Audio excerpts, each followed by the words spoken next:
As Cleaning for a Reason, an ISSA charity program, celebrates 20 years of making a difference to cancer patients, we're sharing a deeply personal perspective, a powerful full circle moment that came back to support a family during one of life's most difficult times.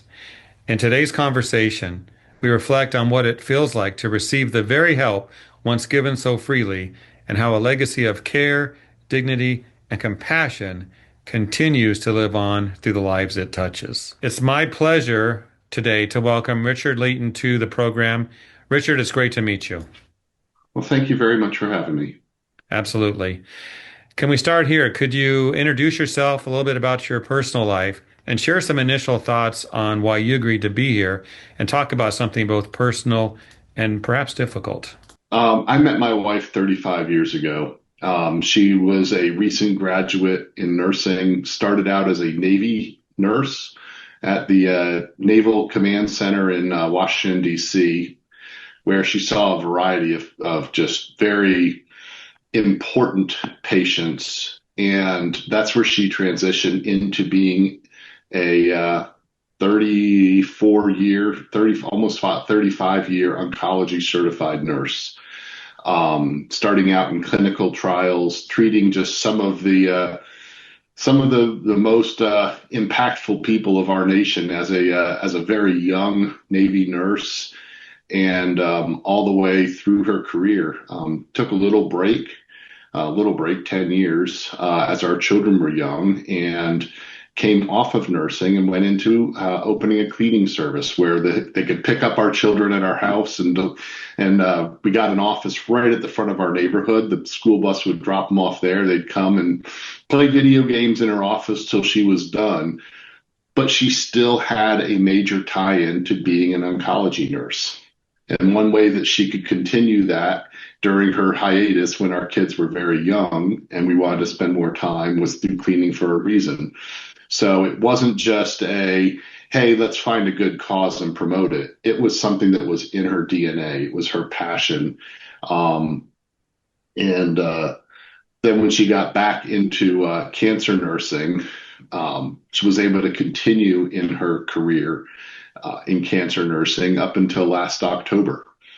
She was the clinical nurse supervisor over a 25-bed cancer unit in September, and then was abruptly diagnosed with Waldenstrom's leukemia as well as AL amyloidosis. Both are B cell blood cancers. And within a month, she was a patient on a cancer unit.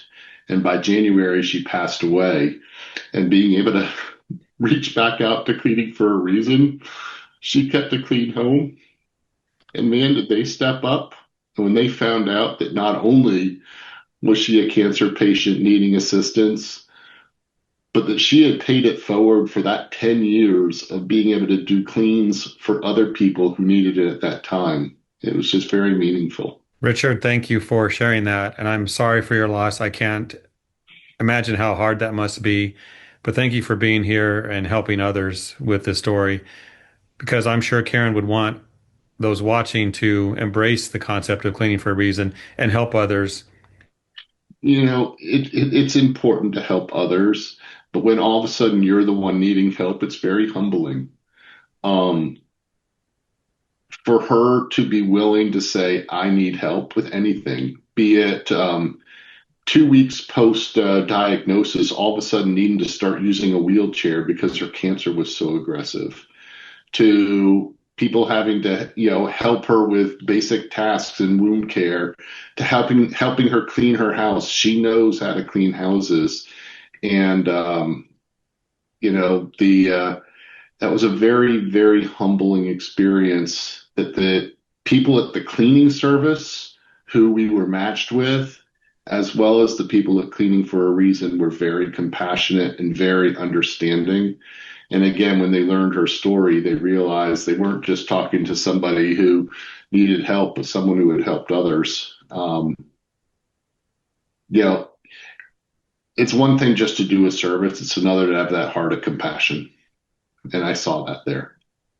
When Cleaning for a Reason came to support your family, the cleaning service there.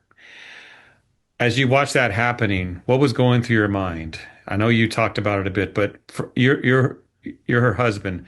What were you thinking about the program then? I was so grateful. I mean, I was in over my head. She had a very complex cancer. I was probably getting maybe 5 hours a night of sleep. Cleaning was not my priority. It was her wound care and she needs this medicine. She needs this kind of care, and I got to get her to these 17 appointments each day. And obviously, I'm using some hyperbole there, but you get the idea. Um, but having a clean house was her comfort zone. And for someone to come in and do that, and we actually hired that service because I was in the middle. The other part of this is I had just accepted a new job just prior to her getting diagnosed in a different city. So my movers were already coming. And in fact, my movers came 4 days after her memorial service. I hired them to come in during that period of time where she was still she was still at home, but not doing well. And after she passed, to help me prep for that. And it just speaks to the quality of people. The housekeeper who kept coming came in right after she passed and just gave me a hug.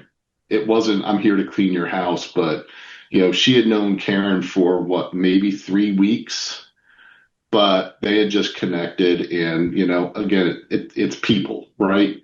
Cleaning service, there's the tactical side of I'm going to go mop your floors and clean your toilets and make your house clean. Then there's the people side of it of I'm doing this for you because you have a need.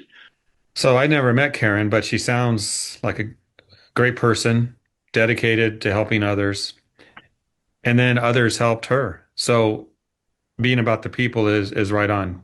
That's the way we should look at life. What would you think she would say to those who are not involved with Cleaning for a Reason to motivate them to see the program, to see the need, and to step up and help? What would she say to them? There's a few things. One, you never know what the future holds for you. Pay it forward. Um, yes, she was a cancer nurse, but even though she wasn't, even if she was not, she had a passion for helping others, and this was a way to help people in a vulnerable situation. Most of the people who are reaching out to Cleaning for a Reason aren't just getting the first cleaning of their life. They've been keeping their house clean, and this has been something that's been meaningful to them, some part of their identity to have a clean home, or it's just gotten past them because they physically can't do it anymore. Um, it's a great way to connect with a population who really needs help legitimately. Second, you don't know if you're going to be on the other side of it someday. Karen certainly didn't anticipate that. We went out for Mexican food on a Friday night. She started not feeling well. We went to the ER, found out she had cancer. 2 weeks later, she's in a wheelchair. 3 months later, she's dead. You don't know what's going to happen. And, she paid it forward and had no regrets having done so. Yes, it was a little bit of income. That's okay. You know, there's times for that to go to help other people in meaningful ways. Well, Richard, your story, Karen's story, hopefully will motivate those watching to help those who need the help. And that's the point. It's not about business. It's not about income. It's about being there for those who need it. So I want to thank you for your thoughts and your tears at the same time. Well, thank you for having me today.